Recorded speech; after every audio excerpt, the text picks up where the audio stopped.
आपने हमें दूसरी बार देख रहे होंगे, लेकिन मुझे एक शिकायत है, क्योंकि मेरा वीडियो डाला गया है यूट्यूब पे, थोड़ा गलत तरीके से डाला गया है। आप देख सकते हो इस चीज को। तो क्या गलत तरीके से? देख लो आप, महिला पे जिंदा बूथ।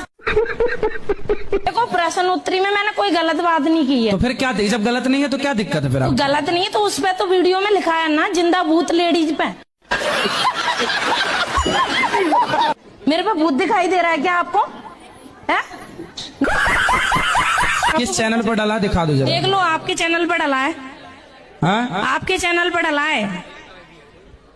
फेक आईडी है, क्या है मुझे नहीं पता। ऐसे कैसे आईडी फेक बना लेगा? बेटा बहुत सारी मेरी आईडी फेक क्यों नहीं बनाते? मेरी सारी फेक आईडी होती है मैं बेटा, भी बहुत बिजनेस सारी चला रही हूँ। 2 बिजनेस है, भगवान के आशीर्वाद से, मेरे नहीं है, वो कान्हा जी की कृपा से है। लेकिन मेरी आईडी फेक क्यों नहीं है? तो लड़ लो फिर हमसे अच्छे से।